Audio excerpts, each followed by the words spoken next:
नमस्कार साथियों, मैं अनंत प्रकाश सिंह आप सभी का स्वागत करता हूं आपके अपने चैनल फ्लोइंग रेट पर।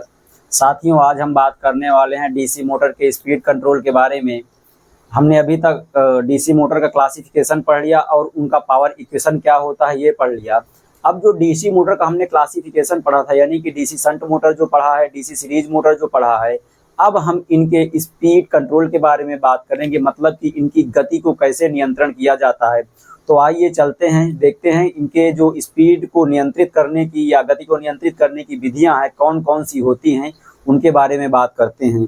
तो जब हम बात करेंगे स्पीड को नियंत्रित करने की, मतलब कि speed control of DC motor, जब डीसी मोटर के स्पीड कंट्रोल की हम बात करते हैं तो साधारणतया तीन प्रकार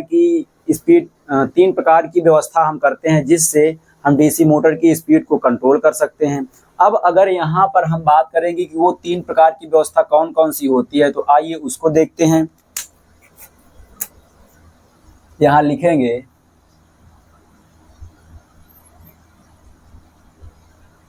डीसी मोटर की स्पीड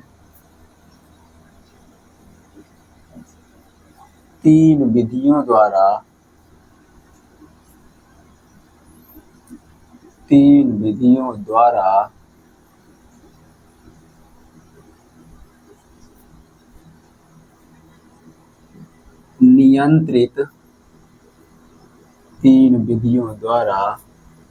नियंत्रित की जाती है जो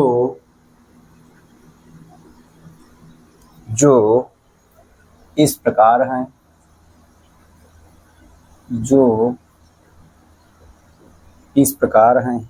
अब ये तीन विधियां कौन कौन सी हैं, पहले इनको हम लिख लेते हैं। जब इसमें हम पहली विधि के बारे में बात करेंगे तो पहली विधि जो है हमको मिलने वाली है ये होगी आर्मेचर, या तो पहले हम सप्लाई वोल्टेज की बात कर लेते हैं। Supply voltage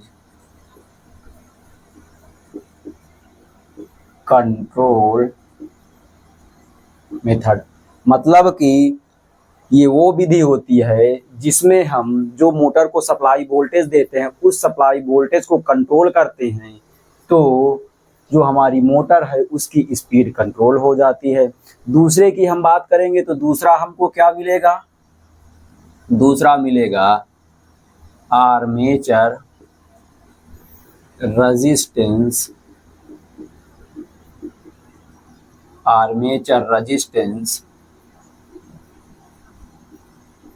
control method.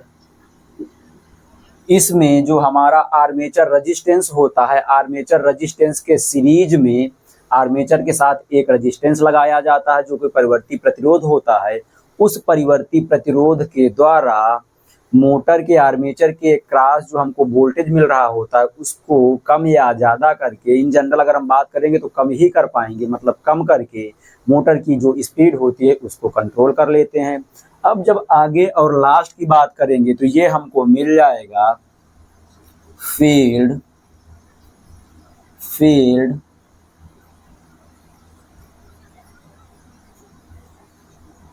Flux control method. अब हम इनके बारे में जब बात करेंगे तो चूंकि हमारे पास दो मोटर हैं, एक होती है हमारी डीसी शंट मोटर और एक होती है हमारी डीसी सीरीज मोटर, तो अब ये जो तीनों नियम बताए गए हैं ये तीनों नियम डीसी शंट मोटर और डीसी सीरीज मोटर में अप्लाई किए जाएंगे, यानी कि लगाए जाएंगे। तो आइए देखते हैं ये कैसे लगाए जाते हैं। चलिए हम सबसे पहले बात करेंगे speed control of DC shunt motor के बारे में। जब speed control of DC shunt motor के बारे में हम बात करेंगे तो हमको मिलेगा क्या, या हम यहाँ नीचे लिख लें, अभी हटा नहीं रहे हैं, नीचे लिखेंगे speed control of DC shunt motor. अब जब डीसी शंट मोटर के स्पीड कंट्रोल की बात करेंगे तो इन्हीं तीन में से कोई एक नियम लगाएंगे, तो ये तीनों नियम अप्लीकेबल होते हैं। तो अब यहाँ पर जब हम बात करेंगे तो फिर से हम तीनों नियम को एक एक करके लिखेंगे। फिर से तीनों नियम को हम एक एक करके लिखेंगे। तो पहला जो है हमारा क्या है, सप्लाई वोल्टेज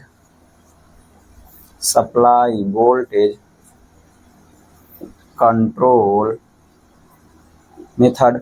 दूसरा हमको क्या मिल जाएगा, आर्मेचर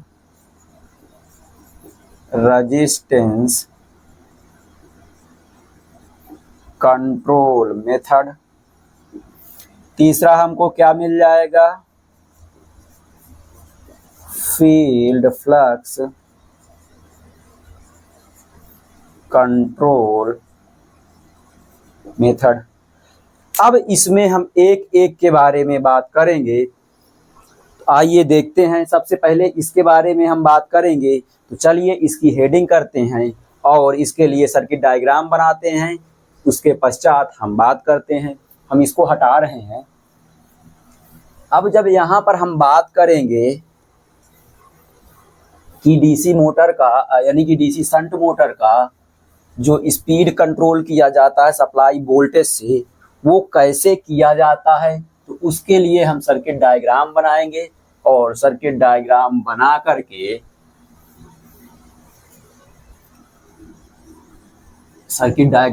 करके फिर हम देखेंगे कि इसकी स्पीड कैसे कंट्रोल की जा रही है। तो यहाँ पर लिखेंगे speed control of DC shunt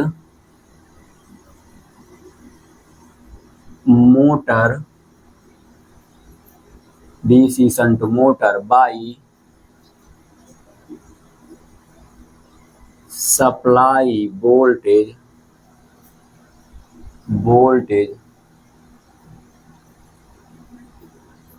control method.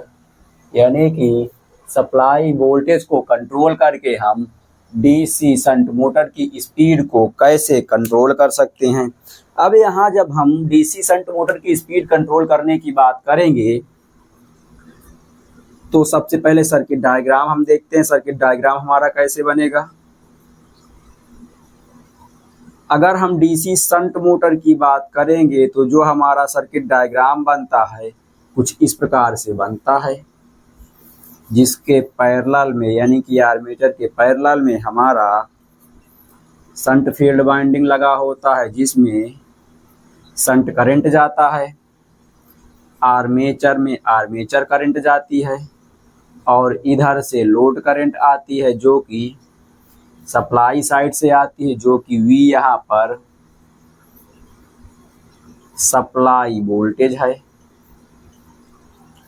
अब अगर हम इस मोटर के आर्मेचर में बात करेंगे तो आर्मेचर में हमको क्या मिलता है, आर्मेचर रेजिस्टेंस मिलता है और बैक ईएमएफ मिलता है। बैक ईएमएफ को EB से डिनोट करते हैं, आर्मेचर रेजिस्टेंस को RA से डिनोट करते हैं। अब यहाँ पर यदि हम बात करें कि सप्लाई वोल्टेज को कंट्रोल करके हम इसकी स्पीड को कैसे कंट्रोल कर सकते हैं, तो आइए देखते हैं। अगर हम स्पीड के इक्वेशन के लिए बात करते हैं तो स्पीड का जो हमारा इक्वेशन होता है ये होता है n = V minus IA upon K phi.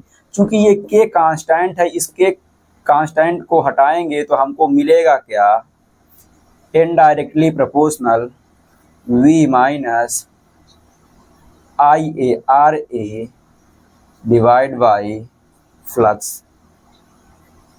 अब यहाँ से हम जो बात करने वाले हैं सप्लाई वोल्टेज को कंट्रोल करने की, तो ये जो सप्लाई वोल्टेज है, इस सप्लाई वोल्टेज को कंट्रोल करने के लिए हमारे पास क्या विधि हो सकती है।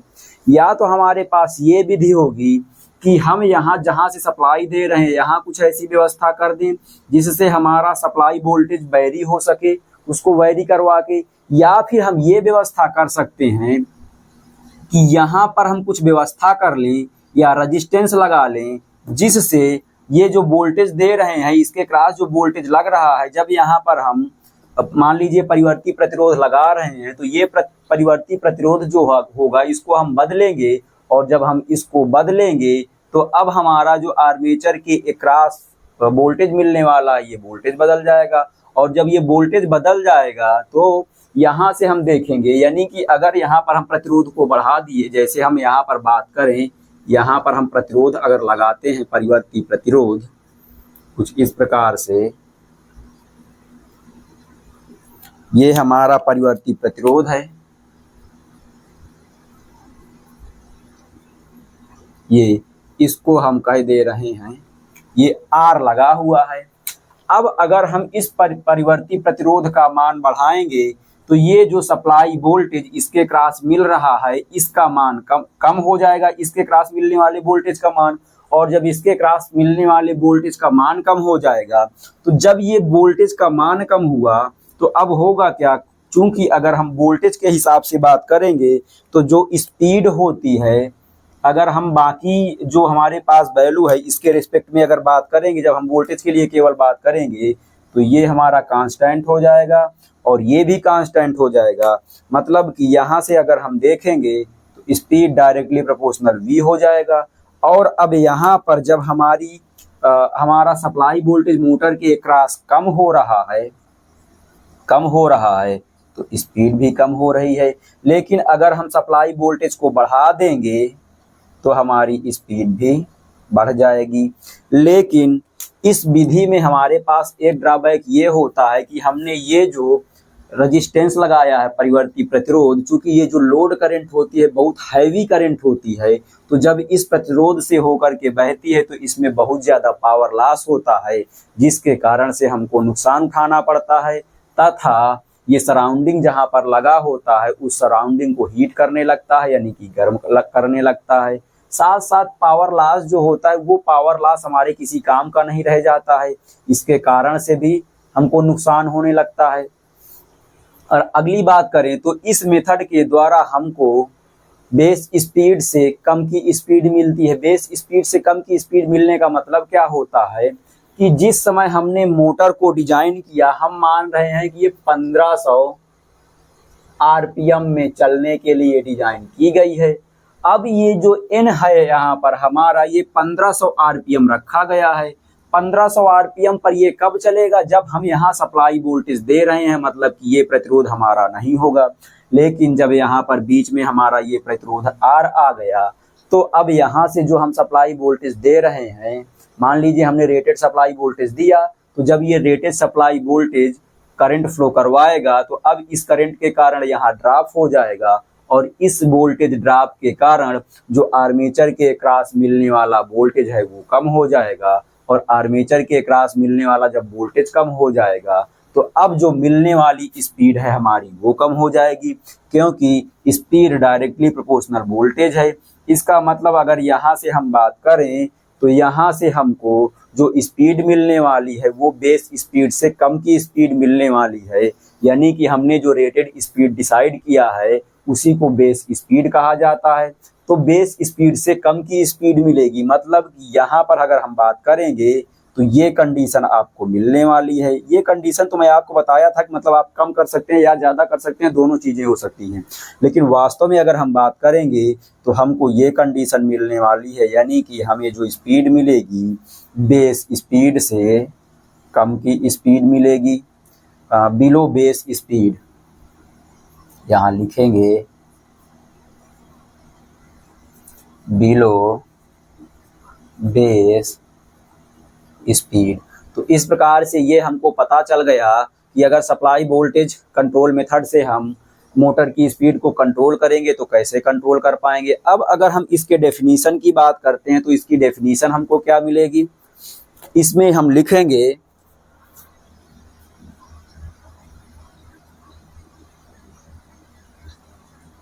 सप्लाई वोल्टेज नियंत्रण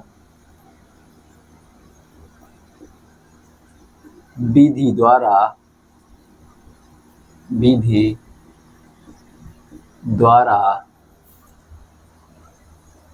डीसी शंट मोटर की स्पीड को नियंत्रित करने के लिए सप्लाई वोल्टेज को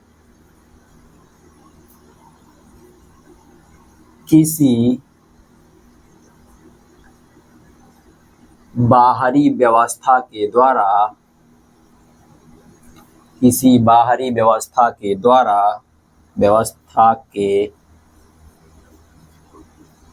द्वारा परिवर्तित किया जाता है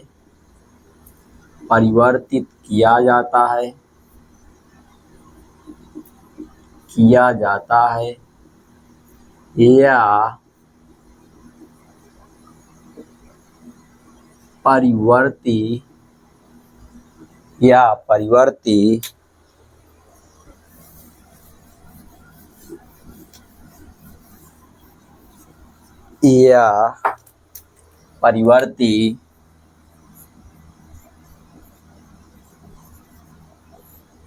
प्रतिरोध लगाकर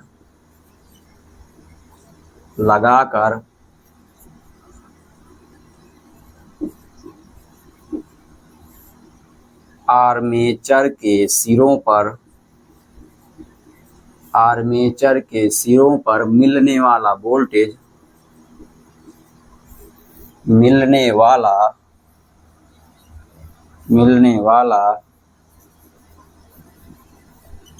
वोल्टेज नियंत्रित कर लिया जाता है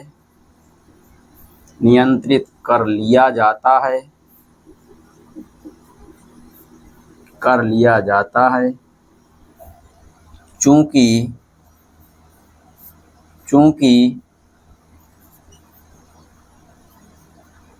शंट मोटर की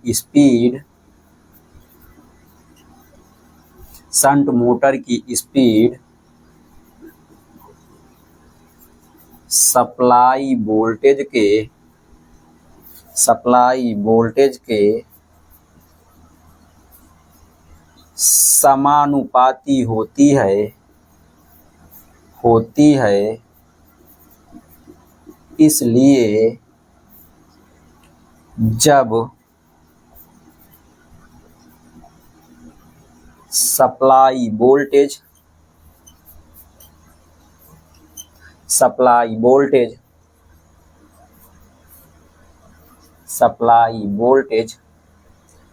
कम होता है तो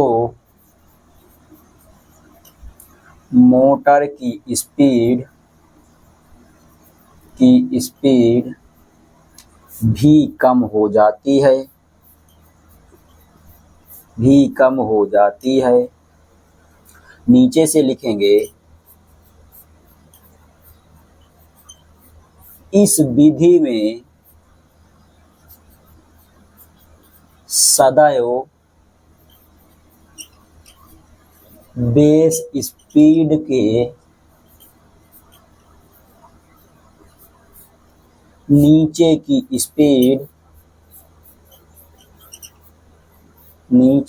स्पीड प्राप्त होती है। ये तो हो गई हमारी डेफिनेशन। अब अगर हम इसके डिसएडवांटेजेस की बात करेंगे तो डिसएडवांटेज जो हमको मिलने वाला है वो हमें मिलेगा, क्योंकि ये जो लोड करंट हमारी बहुत अधिक होती है। तो अब ये लोड करंट इस रेजिस्टेंस से होकर के जब बहेगी तो होगा क्या, इसमें हैवी पावर लॉस होगा, और हैवी पावर लॉस होने के कारण से जो इफिशियंसी होगी वो इफिशियंसी कम हो जाएगी, ये चीज़ होगा। तो ये तो रहा हमारा डेफिनीशन। लेकिन अगर हम इसके लिए इक्वेशन की बात करेंगे तो इक्वेशन आप लिख लीजिएगा। इक्वेशन आपको मिलेगा n = v - IaRa अपान k फाई। अब यहाँ पर जब हम बात करेंगे तो के फाई कांस्टेंट हो जाएगा, आई ए आर ए कांस्टेंट हो जाएगा। तो यहाँ से आपको मिलेगा एन डायरेक्टली प्रोपोर्शनल वी, और जब हमने वोल्टेज को कंट्रोल कर लिया तो हमारी स्पीड कंट्रोल हो गई। मतलब कि हमको जो इक्वेशन मिलने वाला है शंट कंट्रोल मेथड में, सप्लाई वोल्टेज कंट्रोल मेथड में, तो ये इक्वेशन मिलने वाला है। तो इस प्रकार से ये व्यवस्था हमारी जो है, ये सप्लाई वोल्टेज कंट्रोल मेथड का डेफिनेशन और कैसे कंट्रोल होती है स्पीड, इसके बारे में हमने बात कर लिया। अब इसके बाद हम बात करने वाले हैं दूसरा मेथड यानी कि जो हमारा आर्मेचर कंट्रोल मेथड है उसके बारे में। तो चलिए आइए देखते हैं armature control method. Armature control method में हमको क्या मिलेगा, जो मोटर का आर्मेचर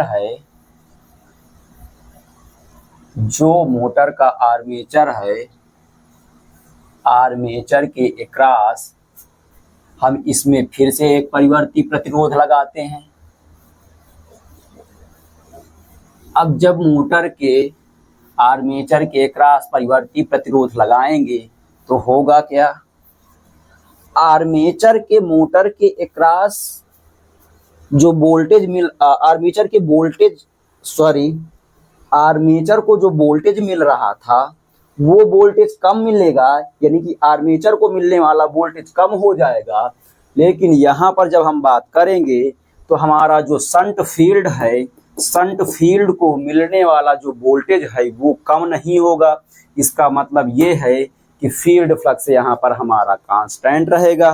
मतलब यदि यहाँ पर हम बात करें तो हमारी हेडिंग हो जाएगी speed control of DC shunt motor by armature resistance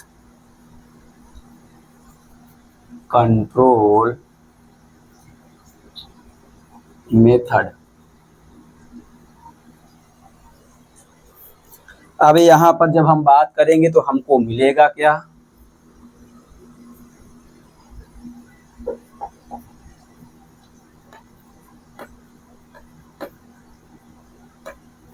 अब यहाँ हम आर्मेचर के क्रॉस एक प्रतिरोध लगा देंगे, और जब आर्मेचर के क्रॉस प्रतिरोध लगाएंगे तो होगा क्या,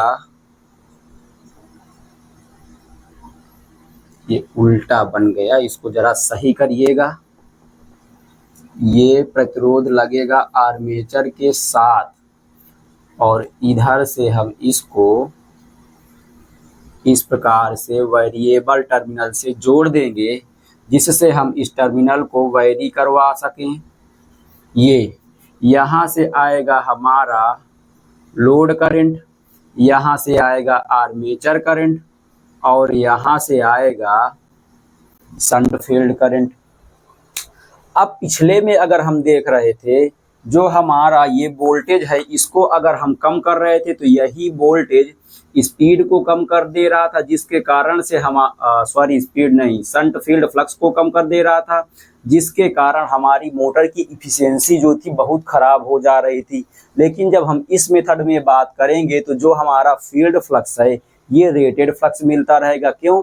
क्योंकि ये जो वोल्टेज सप्लाई वोल्टेज सीधा सीधा फील्ड फ्लक्स को मिल रहा है, क्योंकि जब ये सप्लाई वोल्टेज सीधा सीधा फील्ड को मिलेगा तो इसका मतलब ये हुआ कि यहाँ हमको रेटेड फ्लक्स मिलेगा। जब रेटेड फ्लक्स मिलेगा इसका मतलब फ्लक्स में कोई परिवर्तन नहीं होने वाला है, मतलब फ्लक्स के परिवर्तन के कारण से जो मोटर में परिवर्तन आ रहा था वो नहीं होगा।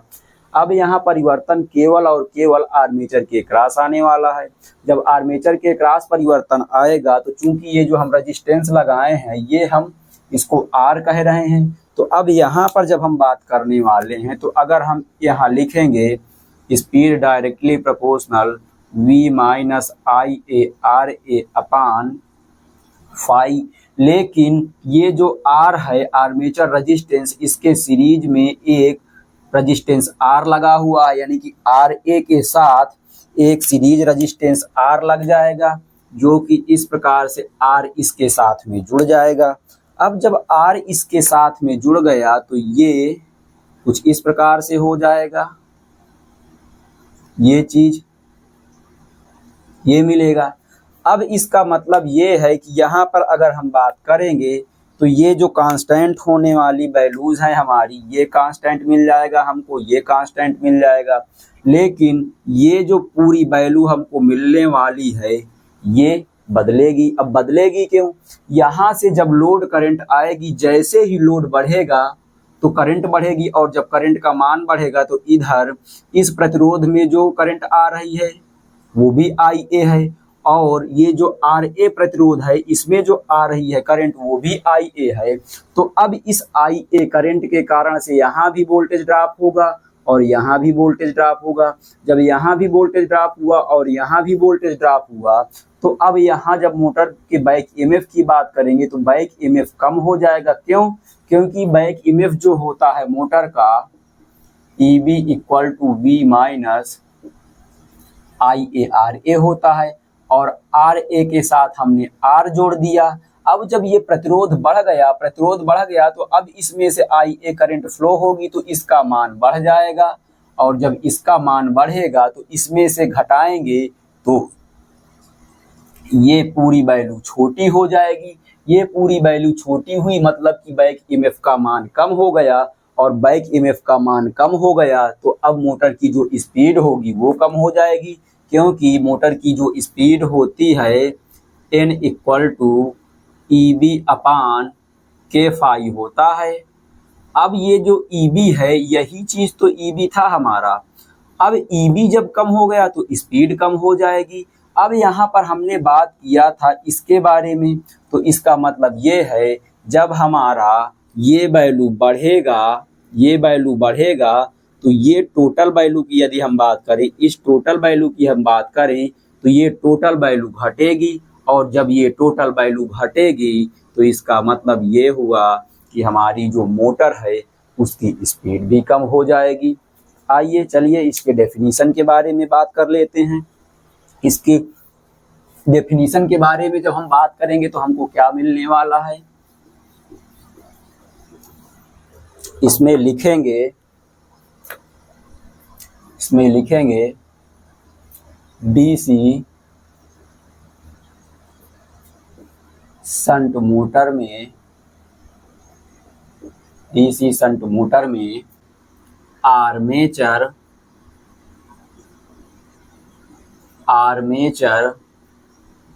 रेजिस्टेंस कंट्रोल मेथड से गति नियंत्रित करने के लिए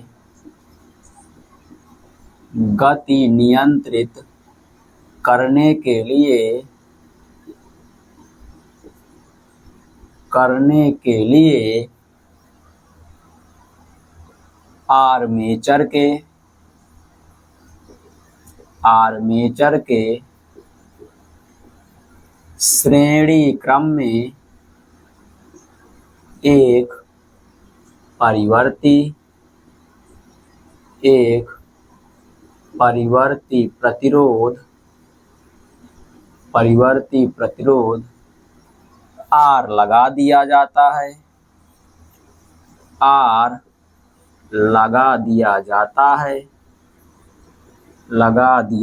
है जिससे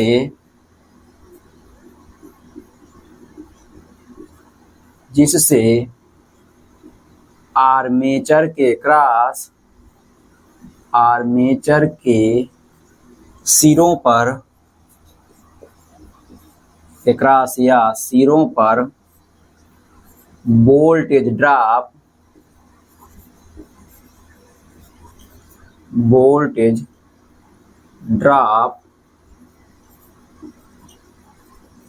बढ़ जाता है।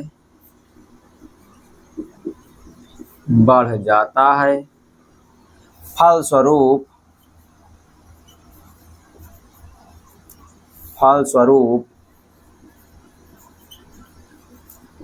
मोटर का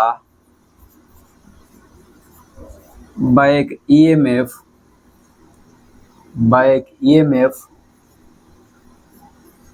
कम हो जाता है, कम हो जाता है, जिससे जिससे जिससे मोटर की स्पीड भी कम हो जाती है, स्पीड भी कम हो जाती है। इस विधि में आर्मेचर पावर लॉस अधिक होता है,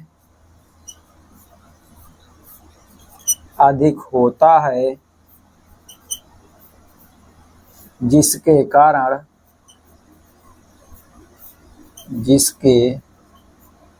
कारण यह विधि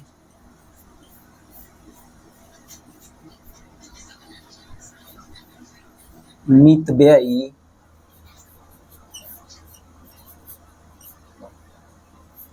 नहीं होती है। अब इस विधि में जब हम बात करेंगे, यहाँ पावर लॉस अधिक करवाने लगेगा। जब पावर लॉस अधिक करवाने लगेगा तो ये विधि हमारे लिए अनइकोनॉमिकल हो जाएगी, यानी कि अनुपयोगी हो जाएगी। अब इसमें अगर हम अगली बात करते हैं तो इसमें जब हम स्पीड की बात करेंगे तो लिखेंगे आगे, इस विधि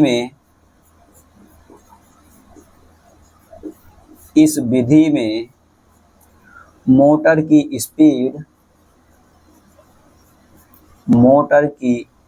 स्पीड बेस स्पीड से नीचे प्राप्त होती है। अब बेस स्पीड से नीचे स्पीड क्यों प्राप्त होती है? क्योंकि अभी हम जब यहाँ पर बात कर रहे थे indirectly proportional V minus IA RA plus R, तो यहाँ पर जब हम बात करेंगे indirectly proportional V minus IA into RA plus R है। अब जब यहाँ RA प्लस R के साथ हम IA से मल्टीप्लाई करेंगे तो ये हमको वोल्टेज ड्रॉप मिलेगा, और इस वोल्टेज ड्रॉप को जब हम सप्लाई वोल्टेज से घटाएंगे तो जो बैक ईएमएफ है मोटर का वो कम हो जाएगा, क्योंकि back EMF EB equal to V minus IA RA होता है, और RA के साथ हमने जोड़ दिया है रजिस्टेंस। अब जब रजिस्टेंस जोड़ दिया है तो ये ड्रॉप बढ़ जाएगा, ये ड्रॉप बढ़ेगा तो ये पूरी की पूरी वैल्यू कम हो जाएगी, और जब ये वैल्यू कम होगी तो बैक ईएमएफ कम होगा, और बैक ईएमएफ कम होगा तो स्पीड कम होगी। इसका मतलब ये हुआ कि जब यहाँ पर ये पूरी वैल्यू कम हो रही है तो यहाँ से हमको स्पीड कम मिल जा रही है। इस प्रकार से ये हुआ हमारा डीसी शंट मोटर का आर्मेचर कंट्रोल मेथड से स्पीड कंट्रोल करने का तरीका। अब इसके आगे जो हम बात करने वाले हैं और जो लास्ट तरीका है वो है हमारा फील्ड फ्लक्स कंट्रोल मेथड। तो आइए चलते हैं, अब इसके आगे हम बात करते हैं फील्ड फ्लक्स कंट्रोल मेथड की। अब फील्ड फ्लक्स कंट्रोल मेथड में हम क्या करने वाले हैं? फील्ड फ्लक्स कंट्रोल मेथड में अब हम फील्ड का फ्लक्स कंट्रोल करेंगे। जैसे अभी हमने यहाँ पर आर्मेचर के क्रॉस वोल्टेज को कंट्रोल किया था, वैसे ही अब हमको फील्ड के फ्लक्स को कंट्रोल करना पड़ेगा। जब फील्ड के फ्लक्स को हम कंट्रोल करेंगे तो क्या होगा? यहाँ मिलेगा फील्ड फ्लक्स कंट्रोल मेथड। अब यहाँ पर इसको हटाएंगे और अब हम डेफिनेशन लिखेंगे फील्ड फ्लक्स कंट्रोल मेथड के लिए। जब फील्ड फ्लक्स कंट्रोल मेथड की हम बात करेंगे तो फील्ड फ्लक्स कंट्रोल मेथड में अब हमको एक परिवर्ती प्रतिरोध लेना होगा और उसे हमें फील्ड के क्रॉस लगाना होगा, मतलब कि फील्ड से जोड़ना होगा। जिससे फील्ड की करंट को हम कंट्रोल करेंगे।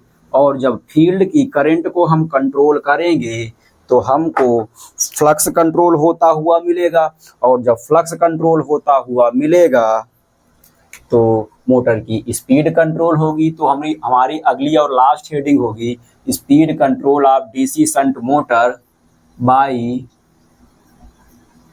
Field flux control method.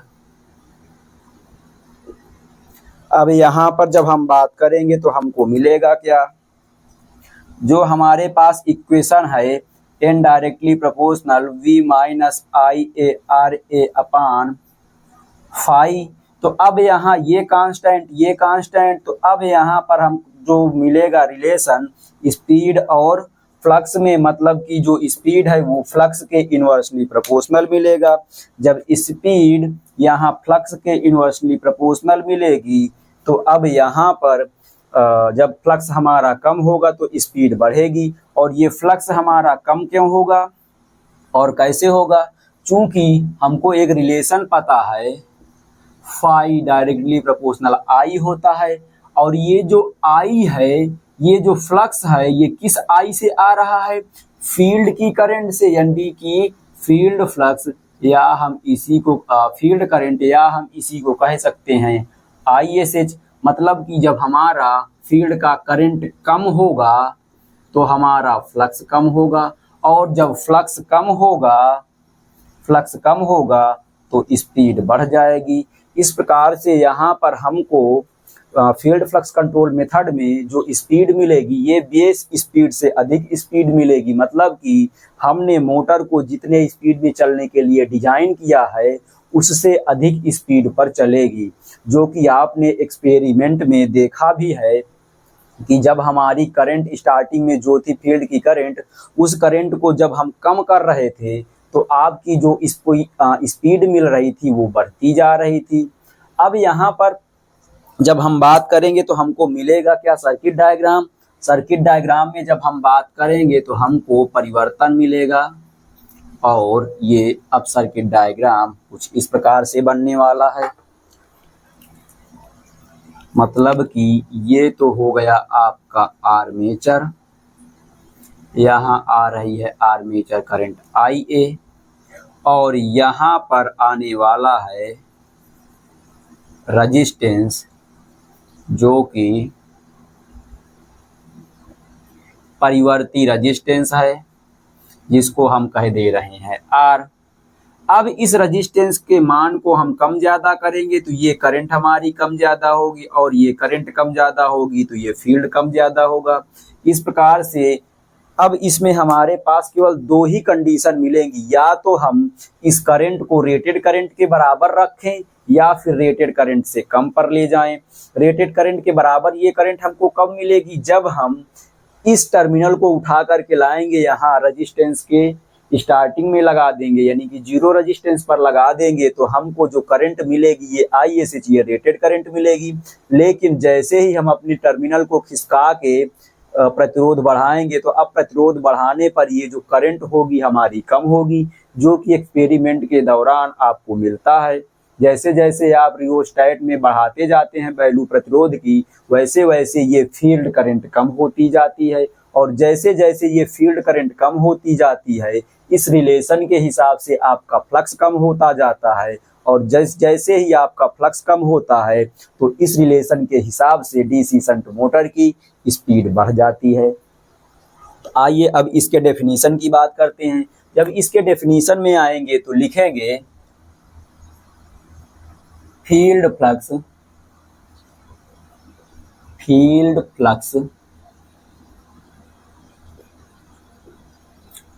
Control विधि द्वारा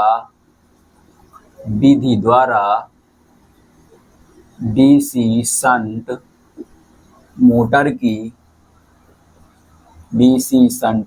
की स्पीड नियंत्रित करने के लिए नियंत्रित करने के लिए मोटर के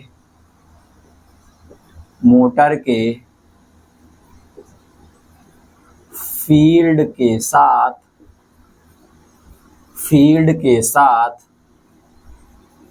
एक परिवर्ती प्रतिरोध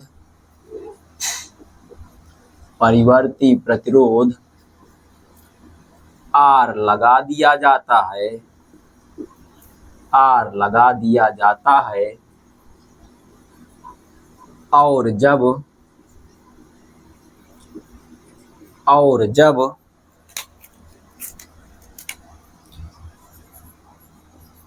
इस प्रतिरोध का मान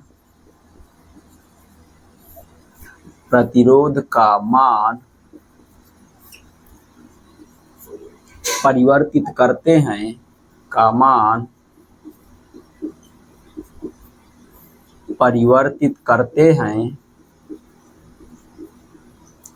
तो फील्ड में या फील्ड बाइंडिंग में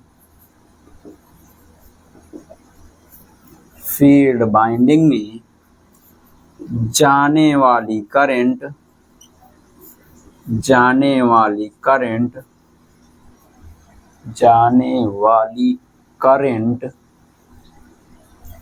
ISH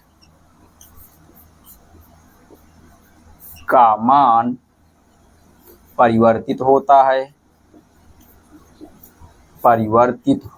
है जिसके कारण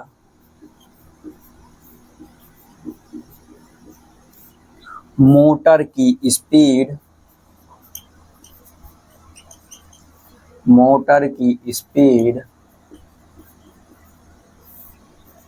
परिवर्तित होती है।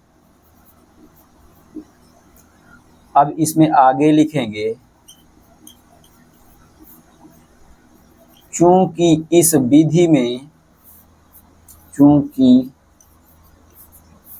विधि में फील्ड करंट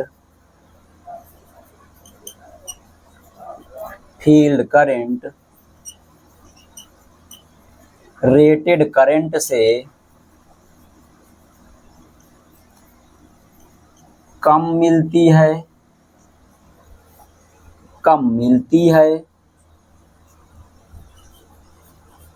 जिससे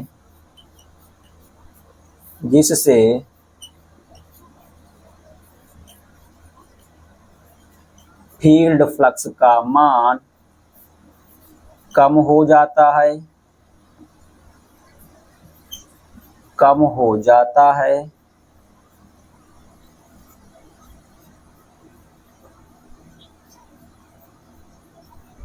जिससे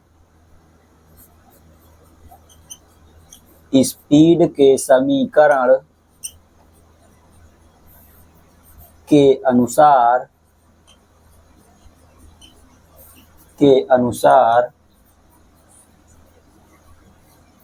मोटर की स्पीड बढ़ जाती है।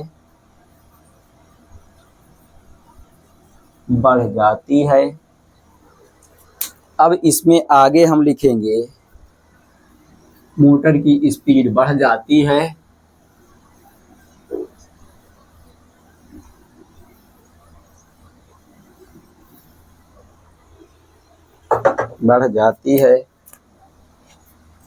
अतः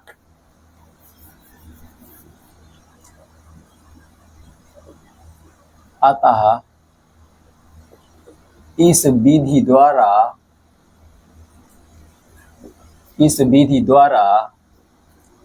मोटर